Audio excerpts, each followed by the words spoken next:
Welcome to Charles Dickens' A Brain on Fire, a series that digs deep into the life and works of one of the greatest novelists of all time.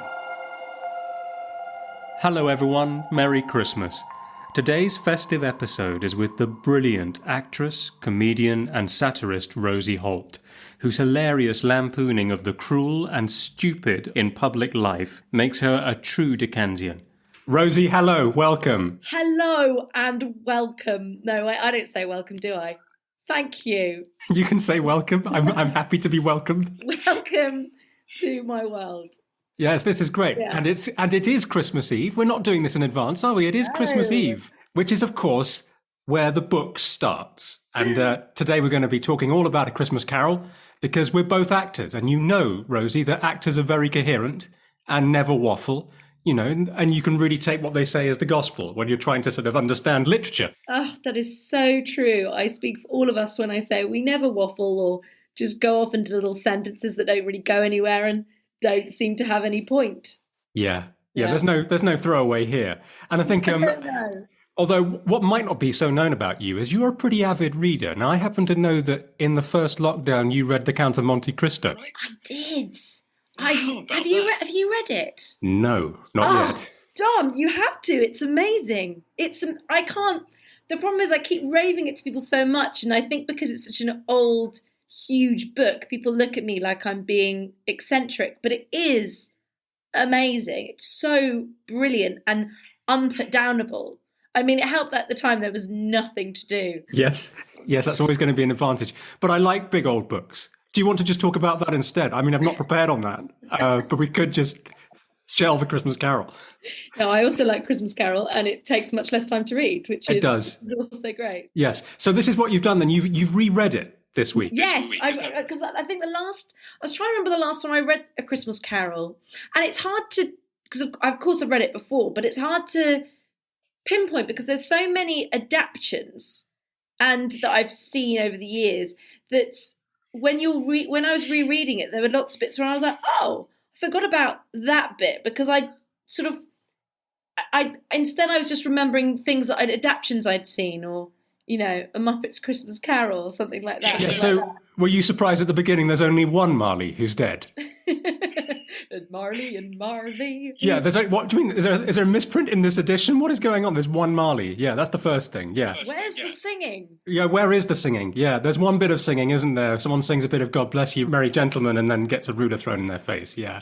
But there you go. But as the book, as you well know, Rosie, begins with the frontispiece, A Christmas Carol in prose, therefore probably no singing, but textually a kind of song, isn't it? And it's divided into staves. Yeah. Oh, wait, sorry, there's an annoying phone call, so I'm going to pause. Which reminds me, that's all right. It reminds me of the moment when the bells ring in Scrooge's house.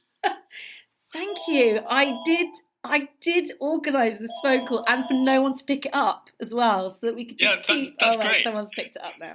Excellent. Okay, good. Yeah, so, have you got your copy? How do you want to go about this? Do you want to see my lovely copy? It's illustrated by Michael Foreman, who's wonderful. Oh, right. Okay. It's great. It has these beautiful illustrations in it because Michael Foreman is I recommend your listeners to check him out as an illustrator. So he illustrated Eric the Viking. Did you ever read that by Terry Jones? No, but I saw the film. Great. I didn't even know there was a film. And he's a great illustrator. But that's my copy. Oh, well, that's a very special one. Okay, well, that's good. That's great. I've got this one, which has got a replica of the original with all these oldie John Leach illustrations. Ah, nice. Which is quite fun. But I think yours might be possibly a bit more fun. Yours looks ye old and truer to the spirit of Dickens. Yeah, and I suppose this is what this is all about. Okay. So how do we begin? We're obviously not going to read the entire book, but if we skimmed through it, and then we can just jump around and see what comes out, you know, because as we established already, actors are very coherent, and this will be a coherent episode. Oh, yeah. We've established there's one Marley, we know this, and he's dead. And he's dead. That's what that's what I really like about how this book starts, is he goes on for about 2 pages telling us that Marley's dead. He's like, I don't want there to be any doubt that Marley is dead. I don't want people to think that he's been tricked. This is a ghost. You need to know this is a ghost for this whole story to work. Yeah. Do you ever get the feeling at the start that he's warming into his theme, that he hasn't quite decided what's coming yet? I hadn't thought of that. He's like, I know this guy's dead. I'm working out the rest. And yeah, that's great. And all the descriptions, all of that. How did you find all of that? Did anything jump out at you? Yes. So I loved, really early on, just because that's where we are. I love there's a description of Scrooge, which is just brilliant. So it says he was a tight-fisted hand at the grindstone Scrooge, a squeezing, wrenching, grasping, scraping, clutching, covetous old sinner, hard and sharp as flint. And then it just goes on and on. It's just brilliant. And just every sentence is great. Yes, and of course, this is the thing that people find irritating about Dickens if they don't want to go with it. But if you do go with it, it's kind of amazing, isn't it? Yeah, it is amazing. And it's what makes Dickens. I mean, in adaptions, there's a reason why they're so characterful, because they have to be, because it's sort of honouring the text, because the text really, really goes into descriptions of the physical descriptions and just how the people come across and everything. Do you have any favourite adaptations of this particular story? It is The Muppets Christmas Carol. I actually think that's a really good adaptation, and it's actually quite faithful, apart from the Muppets and the singing. But it is. So I'll tell you which adaptation I didn't like very much. I know that's a negative thing to say, but did you watch the adaptation last year? Which one? The Sarah Phelps, who's a great writer. It was her adaptation, and it was starring Guy Pearce. Yes, I did. I didn't like it very much. I sort of did, because it went somewhere else. But then someone told me that they thought that Guy Pearce's voice for Scrooge was a bit like Chris Packham. And after I'd heard that, I sort of couldn't unhear it. And I loved Guy Pearce. And of course, that brings us back to the Count of Monte Cristo. So we're back to the main book that we're here to talk about. That film, Don. Do you read the book? Okay, all right. Yeah, I wasn't keen on that adaptation. I think it was more, and I found it very watchable, but I didn't really like the liberties it took with the story, where of course Muppets Christmas Carol. What I like about that is, yes, it takes it in a crazy direction, but it's still pretty faithful to the whole spirit and actually the story. And I didn't really like I didn't like that they sort of #MeToo'd up Scrooge and Bob Cratchit's wife in the Guy Pearce version. That I wasn't terribly happy with that. Yeah, no, I can see that. And doesn't it start with Jacob Marley in his grave being urinated on? Yes. And he gets woken up. Yeah. I mean, I can see what they're trying to do. It's a bit edgy. It just sort of took the joy out of it. Like, the thing about Christmas Carols, there's so much joy in it. And it's not that it's not dark either. I mean, all of Dickens' work is very dark in places, and this isn't any exception. But there is so much joy to the whole story and the whole journey of Scrooge. And I felt that was really missing from last year's adaptation. You're completely right. Yeah, if you don't have the light and the dark, you've only got half of Dickens. And some adaptations only have the light and some only have the dark. And I think that one, and it did. I think it's probably fair to say it messed with it. But what I did like, having sort of had this story in my life for so long, it was quite nice to have it sort of messed with and genuinely not knowing what the hell they were going to do next. But again, I did see on Twitter at the time, I think Andy Serkis is playing the spirit figure, isn't he? And it's only that one kind of spirit, isn't it? Yeah, that's the other thing. That's always a really fun thing, where there's a difference. Every adaptation you watch, you go, what are they going to do with this spirit? How are they going to dress him up? Yeah, I can see that. And somebody also, I remember somebody also saying that when you see Andy Serkis in his kind of underground sort of basement club with all this kind of red fire and everything, it looked a bit like those old video piracy is a crime videos that you used. God, that's so true. Yeah. So quite away from Dickens then. But also, sorry, I'm just going to throw another adaptation. No, this is fine. This is what this podcast is now about. Let's go for it. So, for example, Scrooged, I've got a lot of fondness for Scrooged. Yes, it does something completely different, but again, it's got the same sort of joyous kind of feeling of Scrooge, and admittedly very sort of 90s Bill Murray. Yes, and of course, and on the back of Scrooge, you really get Groundhog Day as well, don't you? Because that's kind of unofficially a bit of a Christmas Carol film, isn't it? Because you're right, I hadn't thought of that. To break that curse, he's under that spell, he has to change. He has to sort of figure it out. So you get two Christmas Carol adaptations really with Bill Murray, which is excellent. Yeah. Scrooge is fantastic, and you get the cab driver, haven't you, as the Ghost of Christmas Past? Yeah, he's great. And then what's that wonderful Carol Kane as the Ghost of Christmas Present? Oh yeah, and she decks him, doesn't she? Yeah, Not I with boughs remember of holly, but just beats him up. Yeah, she does. It's She's a bit really weird. violent. I remember when I was a kid, I was always I hated that bit of the film because I found it really, because she was so violent. Yes, yeah, it is. And actually, the ghost that represents Jacob Marley as well, his old boss, is it, comes in and is all Oh, sort yes. of. Bill Murray shoots him and then he's drinking whiskey and all the whiskey just comes out of the holes. It's coming back to me now. But in terms of the original, Okay. Yeah, sorry, So, back to the original. I've got a question for you. When do you think? And by the way, Dickens listeners, this is really for you. Okay, this is going to impress you. This question. When do you think the haunting actually starts for Scrooge in the book? Oh, interesting. I mean, isn't it? I mean, I'd say surely when he comes to the doorknob and the Marley becomes a face in the doorknob. Is something happened before then I missed? We see. I sort of think because there's all that stuff about the fog and it not being light all day, and him being in his office and looking out, and the houses opposite being mere phantoms. And I know that's a bit literal to sort of take that. But there's this kind of disturbance outside Scrooge's office in the court with people running up and down and lighting candles and everything. So it sort of seems like this kind of mist is kind of closing in. And you're right, then he goes to his house and he sees Marley's face as the door knocker. But even the yard that Scrooge is familiar with is really dark in a way that it seems like it isn't usually. And he's having to sort of find his way to the door with his hand. Oh, that's so interesting. I hadn't thought about that. You're right. I guess I saw it because it's just, Dickens is so good at building up atmosphere. I almost took it as it was just sort of inevitably leading you to the haunting. But you're right that actually you could easily interpret that as actually being part of the haunting itself. I just wondered. I mean, that's maybe me overreading it. Recently, I've had that kind of feeling about it, thinking that maybe it's already kind of started for him. No, I like that. I like that interpretation, John. You go with that. You go with that. Do I get a good mark in my essay for that one? Okay, all right. Yeah, sure. Yeah, and how about the portly gentleman that comes in to see Scrooge and asks the portly gentleman? Yeah. I mean, I like the beginning because the beginning is just a litany of him being awful to people, isn't it? So it just sort of first his nephew. Or is it the nephew and then the portly gentleman? It is, yeah, you're right. It's his nephew first. And you see, and I love Fred, the nephew, but you do wonder sometimes, if you're going to be cynical, is he possessed of all the facts for him to believe that everything's brilliant all the time? And is Scrooge actually the one that really knows and is clever? No. When he's having, in the present, when Fred's with all his friends and they're all joking around, they're all going, "Oh, Fred." And they all laughed at him, and he knew they were laughing at him, but he let them laugh, and he laughed too. Some kind of passage along those lines. There's something entertaining about Scrooge when he's bad, isn't there? I think, in ways that he's fun in a way that he can't be when he's good at the end, I think, possibly. Yeah, that's always the problem with any of these characters who go on redemptive arcs, that they're always more entertaining to begin with. But also, I think the people who populate this novel are so sort of good.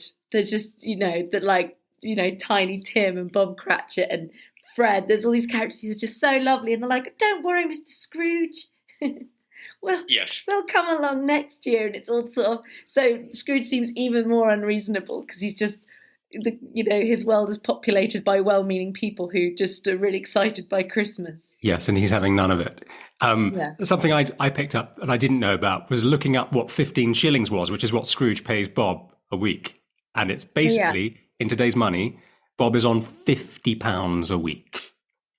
That's not going to feed a large family, is it? No, it's not. And then suddenly I'm less impressed with Scrooge now. I'm sort of not liking him as much. You're like, he's not a great guy, this Scrooge. So, do you believe in ghosts? Yes, actually, I do. Oh, I always worry when people say that because I sort of want them to dismiss it. I don't like the idea of ghosts. but what happened? So my grandfather used to see ghosts, and he was a very stiff upper lip sort of man, and he was very embarrassed about the fact that he saw ghosts. And it only happened sort of a few times in his life when he saw it, but I don't know. So I was always quite convinced by that because he was someone very unlikely to be swayed by that or believe that. And I like the idea of that there are that a ghost is a sort of like a recording of something that's happened and it's sort of caught in the atmosphere. I feel like an idiot saying this, but I do. I mean, I don't. If someone said no, Rosie, actually, I can prove to you there's no such thing as ghosts. I'd be like, okay, you win. But I do, yeah, I do think there's such thing as ghosts, actually. Yeah. Well, I know, but it's hard, isn't it? It's hard if someone says, I can prove it to you empirically, there is no ghost, and then you go, but yeah, but what's that? What's the, I've just seen this, and you can't explain it. And there are ideas, aren't there, about haunted houses replaying scenes and things from the past, I think, as yours. I don't think there are ghosts like A Christmas Carol, though. You don't think they come in with chains around them and pigtails or... No.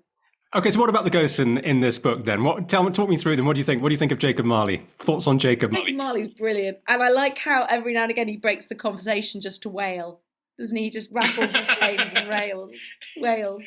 Yeah, he's not in a good place, is he? No. I find him interesting in that he says about the three spirits that are going to haunt Scrooge, and he says, of my own procuring, Ebenezer. So the idea that he's fixed it for Scrooge to have these spirits visit him.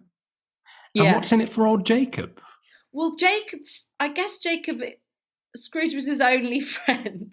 But also, they're really alike, aren't they? Because Scrooge says at the beginning, Dickens writes at the beginning that sometimes people called Scrooge Marley and he didn't much care. He was like, well, it's all much of a muchness to me. And yes, that's to do with, because for Scrooge, the main goal is money. But it also says something about how they both were. You get the sense that they were both very similar. Yeah. I think he probably looks at Scrooge as somebody who's basically him, but still got a chance.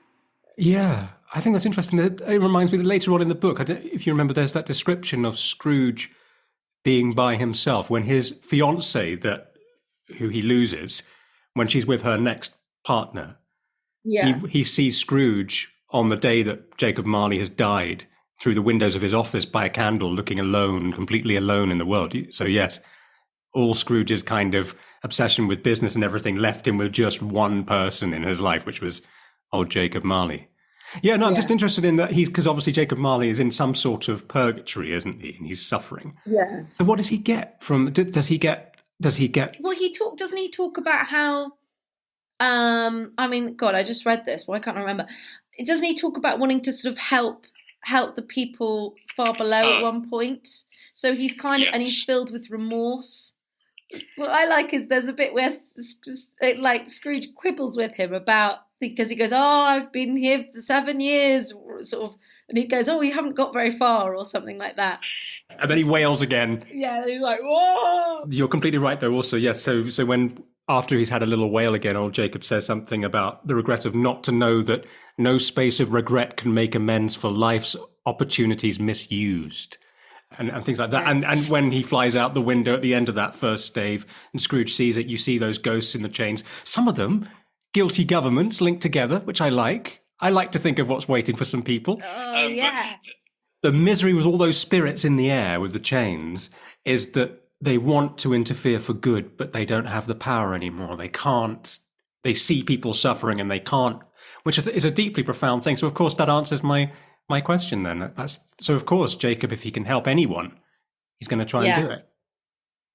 Wow, well done. I think we should celebrate that moment. I think that's we pulled that one out of the hat. Yeah, look at us, 2 actors putting Dickens to rights. Great.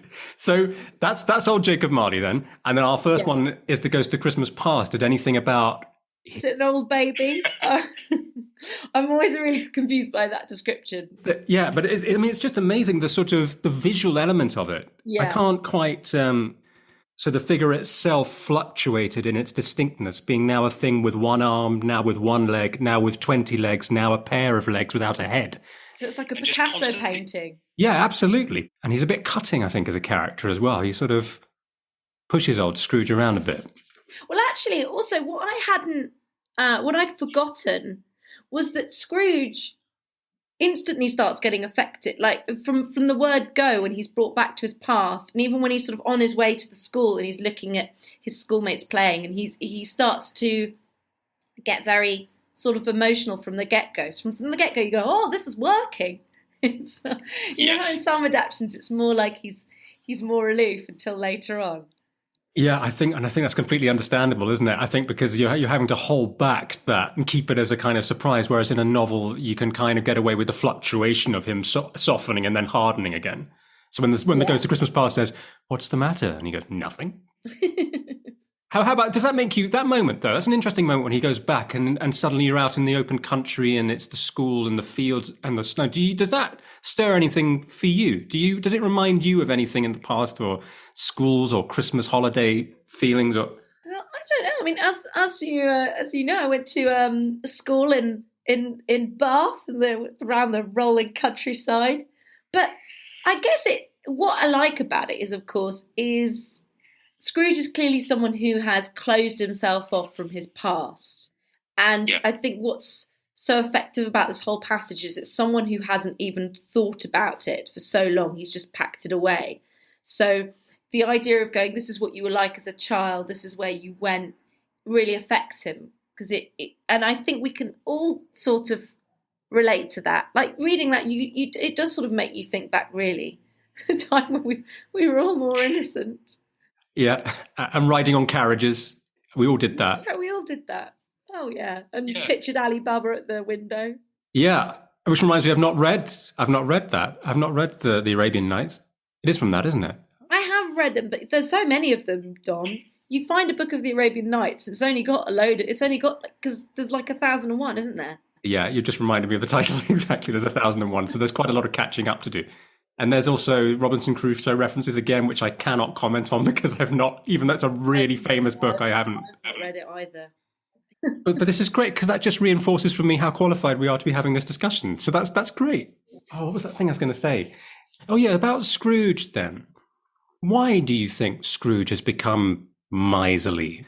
I mean, what's clear is that he's not had. It's not like they go, look, Scrooge had this wonderful, happy childhood. He didn't. His dad is clearly a bit of a plonker, and so is his teacher. And so you get little, you get sort of little clues that it's not happy. And yeah, there's moments of light, like he loves his sister, and his first boss is lovely, but even with his boss, he's sort of a bit like, oh, that's sweet, but he clearly from the offset has this sort of thing about money and ambition that's quite cold.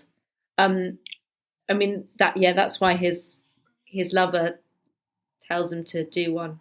Yeah, no, you're completely right. In your modern adaptation, that's exactly what she says to him. I think, but it reminds me in that scene, she says to him, "You fear the world too much." Basically, it's through fear that he goes the way he does. A bit like in Star Wars, the whole fear leads to hate thing. Oh my God, did you think that's based on a Christmas Carol? I think everything is based on A Christmas Carol, as we were proving time and time again in this chat. No, it is, isn't it? It's fear. It's fear that drives him. It's fear of poverty. It's fear. And these are obviously very real fear, especially in the 1840s, like in any time. Yeah. And it's kind of that pragmatism is what drives him. And he loses everything in that kind of obsession to try and make sure he's kind of all right, perhaps. Yeah. And he doesn't even do much with his money. I mean, that's another sad thing. He just misers it away. He just sits on it. Yeah. Which again sort of speaks of a kind of fear, isn't it? Because it's not like he's enjoying what he has. He's just saving for a rainy day? No. I think that's the thing I'm sort of trying to get at almost, is that Scrooge is very human. And that we all can be a bit Scrooge-like in our lives, can't we? I mean, it takes courage to be generous to people sometimes. So it's so easy. That bit in the beginning of the book where they're talking about no one ever stopped him in the street because he's going down the street. No one's going to talk to him. No one's even going to ask him what time it is. Even the blind man's dogs. Yeah, I find that a little bit tacky, that little bit about... The dog speaks, doesn't it? It says something like, no eye is better than an evil eye, Dark Master, which I think can be consigned to the 1840s. I don't think we need to... I think in later editions we can excise that. I'm sorry, I just don't like it. The dog didn't speak in my version. I've got it. Yeah, even the blind man's dogs appeared to know him, and when they saw him coming on, would tug their owners into doorways. And no, you're right, they do say, and would wag their tails as though they said, no eye at all is better than an evil eye, Dark Master. Yeah, you're right, that's silly. I'd skimmed over that a little bit, and now I see why. My brain was protecting me. Oh, good. So anyway, so he's got the Ghost of Christmas Past. He's seen his past. He's seen all the mistakes he's made. But he goes to Fezziwig, doesn't he? Also, I like Fezziwig. Fezziwig's great. Thank God for Fezziwig in this chapter. Yeah, Fezziwig's a lot of fun, and it's got that great description where all the people come into the party, and they all come in different ways, and it's just a sort of joyous little chapter, which is funny because also it's another thing that we always remember from I always remember from adaptions, but actually it's not that long and nothing really happens in it. It's just very really builds the atmosphere of you straight away get what Fezziwig is like and what he was like as a boss and how sociable he was and all that, and that's kind of all you need to know. Yeah, absolutely. Something else that's a running theme, which you may have noticed, I think, is that people having crushes on each other, including Dickens having crush on just about every young woman he's written about in this book. Yeah, completely. It's so true. Yeah, and so he really likes Fezziwig's daughters that come in. Yeah, they've all got suitors. They trail on after them. Yeah, with broken hearts, yes. So Rosie, how about Stave 3 then? You want to take us through Stave 3, Ghost of Christmas Present? Ghost of Christmas Present. He's the fun jolly one. He's the Father Christmas, isn't he? He is Father. He's Ginger Father Christmas. Is he Ginger? Or have I just made that up? No, I mean there's no reason why he shouldn't be Ginger. I think it's because he's Ginger in this book and also in the illustrations, and he's also Ginger in A Muppet's Christmas Carol. Yeah, he's a lovely Father Christmassy character, and he's decorated. What I think's nice is Scrooge comes in his room and it's all Christmassy. He's got all sorts of things there. He's very much going, this is what I'm all about, Scrooge. He only lives for a night. Tom. I know. And then one of his brothers takes over in 1844. Is what happens. Because Scrooge asks him, have you many brothers or sisters, Spirit? And he says, more than 1,800, because it's 1843. And that's my year. Yeah, so he does. He turns old and grey at the stroke of the clock. Although it's kind of more than a night, isn't it? In this kind of weird, kind of spirity time. But yeah, it is quite sad. But what I love about him is the description of him, clothed in a simple deep green robe, bordered with white fur. So he's kind of a bit Father Christmas before the Coca-Cola Corporation. Father Christmas, yeah. Yeah, before he's made red. Wasn't Father Christmas only made red by Pepsi? That was a rumour I heard recently. Oh, is it? No, I think, isn't it Coca-Cola? Yeah, Coca-Cola. But before that, he was green. And then it was only Coca-Cola that made him red. Yeah, but do you know what? I'm sort of glad they made him red, because he has to be red, doesn't he? Isn't red right? More Christmassy colour. But that means that Coke won. I know, what can I say? Except that it just looks right, doesn't it? There we go. So the Ghost of Christmas Present, and he's surrounded by all this food. And there's this really nice bit. I like this kind of subtle bit, which you can't get in any adaptation, I don't think about. And I'm going to paraphrase because I can't find it. There's something about Scrooge entering into the room where the ghost is sat and saying, there's a line about the spirit's eyes being kind, but Scrooge not wanting to meet them. Yes. I find that very affecting somehow. You're kind of overawed by that generosity, that something in you can't kind of join in. You can't quite be part of the party kind of thing. So the third stave is brilliant for all the descriptions of the snow and the shops and the houses and the shopping and all of that. What do you think? What do you think about all that? Yeah, it's great. It's really bustling. And what I like about this this book is that everybody but Scrooge are just really excited about Christmas. And they're all going around being excited about Christmas, and they're going here and that. No one else doesn't like Christmas, and it's a very sort of magical town that even amongst all this poverty, everyone is excited by Christmas, and this section really brings that to life. Yeah, and all this stuff about the grocers and this kind of, it's kind of a celebration in a way, isn't it, of sort of capitalism in a kind of shiny, fun sort of way. It's like, look at all this stuff. Buy it. And the descriptions of people jostling each other and getting a bit cross in the queues. Nothing has changed. Yeah, that's great. That's all good. Yeah. And then we go to the Cratchits. What do you think about the Cratchits, Rosie? Do you find them kind of unbearable? No, the Cratchits are great. They're a very idyllic, loving family who, even though they've only got a little goose, are still, filled with Christmas spirit. They're a bit cheesy. Yes. I wouldn't want to hang out with them, to be honest. They're very nice, but would you want to hang out with the Cratchits? Would you want to have a pint with the Cratchits? I think I'd rather go to Fred's house. Yeah. Yeah, that's awful, isn't it? That's not the message of this book I've taken the wrong lesson from it. The message is Fred is fun and the Cratchits are sweet but boring. Bit boring. I think it's partly the adaptations again, because I think, you know, things like the description of Tiny Tim. You know, you see animations of it or films and things, and he's got this little crutch that he leans on.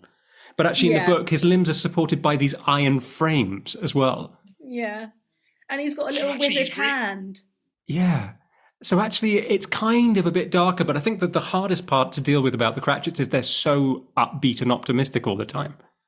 Yeah. All the time. Which is kind of slightly heartbreaking, actually, because if they were a bit down, you'd be kind of, it's what you would expect. But the fact that they just take what tiny thing they have and make it into something sort of amazing. Yeah. The wonderful pudding. That's why it affects Scrooge, isn't it? Because he looks at them and he's like, oh, this is rubbish. And yet they're all really pleased. Yes. So what about the flying in this, Dave? Do you like the flying over the sea? Because I think that's missing from just about every version. It is, isn't it? Yeah, you're right. I really liked that. I mean, I also found it funny though, because it's also, as I said to you earlier, it's a bit of a way of going, even the folk at sea are happy about Christmas. They're excited about Christmas. So it's sort of a weird, strange detour. You can see why adaptations always get rid of it, because it's not really needed. But there is something quite magical about it. It reminds me of the snowman. Oh, completely. Yeah, it's all in this book, isn't it? That's what I think. I mean, it's exactly right. It reminds me of that too. And lighting on the ship, and you're completely right. Everyone, whatever they're dealing with, they're all still wishing each other a Merry Christmas. It's kind of like a statement of intent, isn't it? Rather than what it actually would be. Yeah, completely. Do you find it sentimental, though? Do you find it a bit unbearable? No, maybe it's just because it's such a classic story, but I find it really easy to go with it. Do you know what I mean? I think it's such a classic story. Yeah, I think sort of reading around it a bit as well, you know, the Scrooge's young sister who comes in earlier, little Fan, and she dies later on. And I think they say that she's based on Dickens's own older sister, Frances. She dies a few years after this book is written. Dickens's nephew is the child that Dickens's own nephew also dies.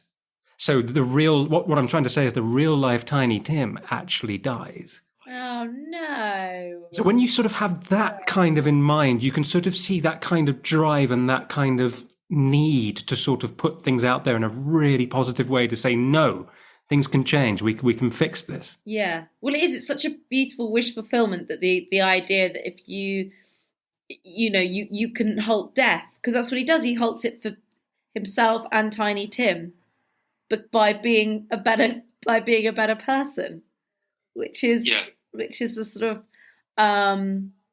it's a very Christian idea, really, isn't it? Yeah. That is interesting, because it is a sort of Christian story in a sense. It's written quite lightly, isn't it? It's not everything is about Jesus or anything like that, but it is clearly a Christian sort of story. Do you think that sits comfortably today for people? Well, I think because, as you say, it does wear it lightly. I mean, it doesn't read as a Christian book or a faith book. I think it does translate, because also everyone likes the idea of that you can change and you can learn from past mistakes, and that you can change the course of your life. I mean, it's funny because when we were texting about this and you mentioned It's a Wonderful Life, and of course that's very much inspired by A Christmas Carol. I love that film. I watch that film every year. Oh, it's amazing. I sort of slightly try and ration it. I sometimes deprive myself one Christmas so that I can watch it the following Christmas, having just had a bit more. Do you? My brother said, because me and my mum said, well, when are we going to watch it? And Charlie went, you watch that film too much. And I said, why don't we watch it once a year? That's fine. Who is this, Charlie? Yeah, come He's on. my It's a year brother. allowed, isn't it? Your brother. He knows nothing. Oh, well. Oh, well, no, but it is. It's still very Dickensian in the moment where old Jimmy Stewart's on the bridge and he's sort of saying he's at the end of his rope and he's going to jump before the angel or spirit comes and talks to him. That's kind of quite Dickensian, because in Dickens's next Christmas story, The Chimes, it's actually very much about characters being driven to suicide through kind of desperation. So it's even more. I mean, you think of A Christmas Carol with It's a Wonderful Life, but it sort of comes from other Christmas books of his as well. So there we go. So we've got and as you said, the Ghost of Christmas Present. He dies. He fades. He's gone. He's gone on the strike of 12. Very short lifespan. So if he did have ginger hair at the start, it's all grey now. It's all white. It's white by the end. Was he ever a Christmas baby? That's what I want to know. Did he just, if his life started at that night, did it start with him as a full-grown bearded man, or did he come out with a little, as a little ginger baby? How does it work? Don't know. Maybe someone wants to make an adaptation of that. I don't know. I'm just putting that out there. No, you're onto something there. It's certainly a thought I've never had. No, it would be odd that he arrives fully formed and fully sort of lucid and able to sort of take charge of the situation and know how to fly. Yeah. So moving on, sort of time is racing on. We're into then the final spirit then. Ghost of Christmas Yet to Come. Great. He's the one you remember though, isn't he? When you first read it, it makes such a sort of visceral impression. And in every adaptation, you always remember the Ghost of Christmas Yet to Come. It's such a great, because he's basically death, isn't he? I mean, that's how he's dressed. Yeah, he's like the Grim Reaper, isn't he? And he doesn't speak. Well, Scrooge hears his voice in his head. The best ghost ever. Quite right. And also in the Muppets, if you've been watching the Muppets and you've been feeling a bit, cross, thinking, well, this isn't how it's supposed to be. When they get to that bit, that spirit is very, very scary and very, very true to the book, isn't it? Yeah. Why doesn't it speak? I don't know. I don't know. Just doesn't speak. Thank you for solving that. I'm really pleased to know that. Thank you. He just don't want to speak. He just doesn't need to. It's not his thing. He can do lots of pointing and inclining of his head. But I don't know. I guess it just feels a lot more effective. I mean, what I like about it is it's such, even though it's in the future and it shouldn't be that different from the other two in terms of what's going, the general feeling of it. It's a very different world, isn't it? So, it's the first bit is just people, and Dickens has these wonderful descriptions of these people who are quite physically ugly, which it's very like, okay, not needed.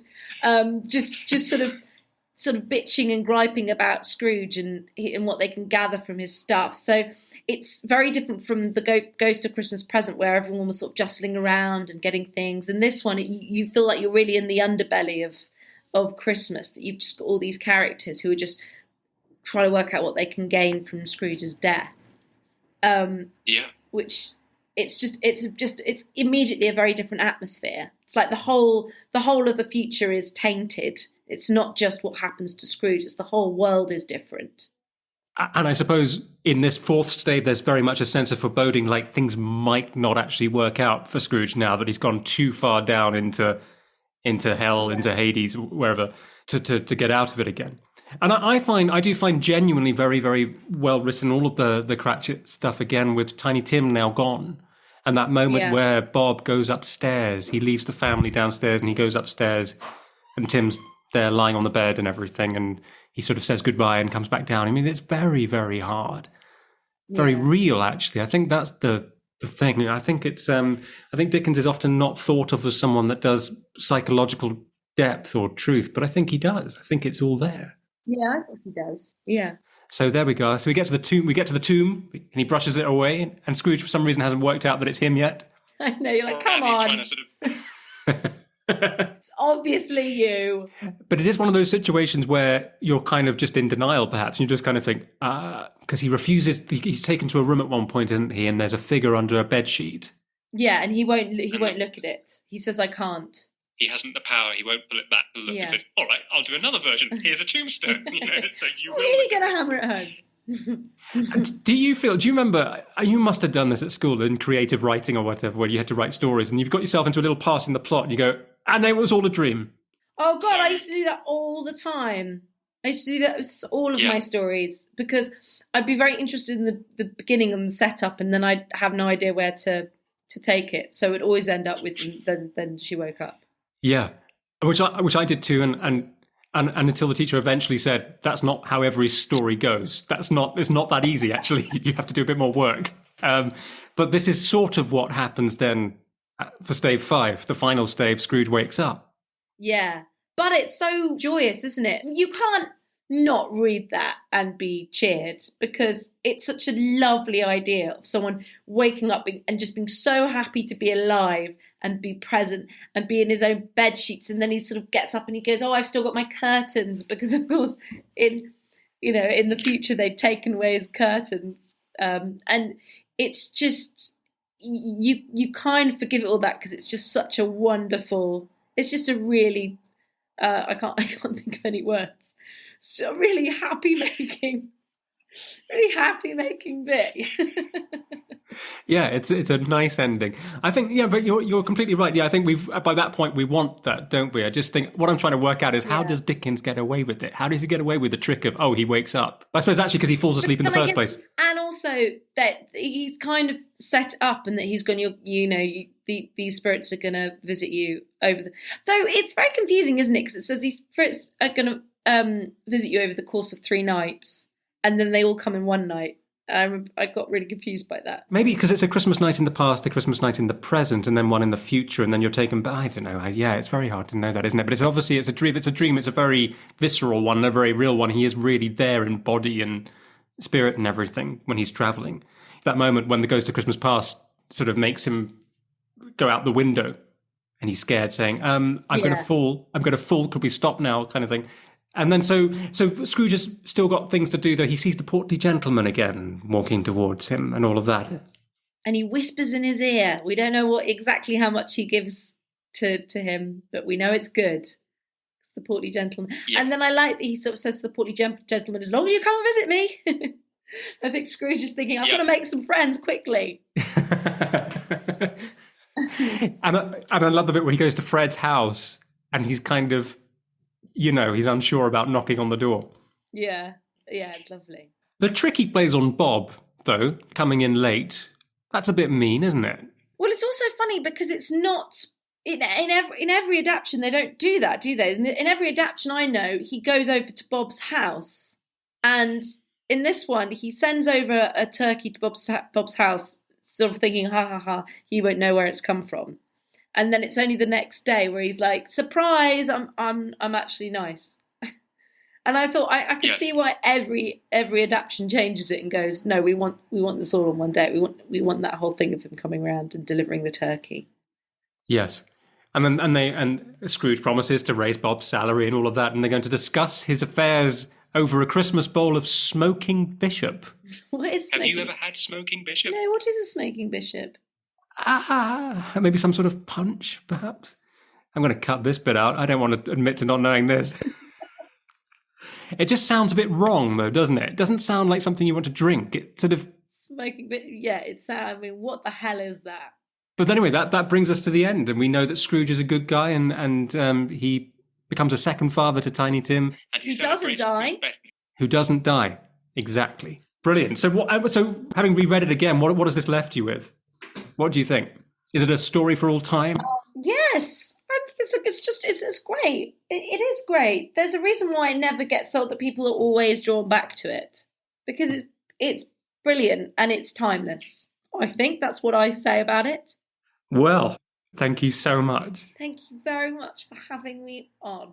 Not at all, and thank you for doing the homework and rereading it for me this week. No, I so enjoyed it. It was great. It was great to reread it. It was really nice having an excuse to. Oh, well, thank you so much, Rosie. Have an amazing Christmas, and I hope when things are moving again properly, we can see each other again in the new year. Yes, so do I. Thanks, Tom. Bye now. Thank you for listening to Charles Dickens' A Brain on Fire. Before I go, I just want to let you know that there's a very special A Christmas Carol film available on demand this Christmas. It's all shot inside Dickens' London home. So if you're interested to see it, please go to dickensmuseum.com. See you next year.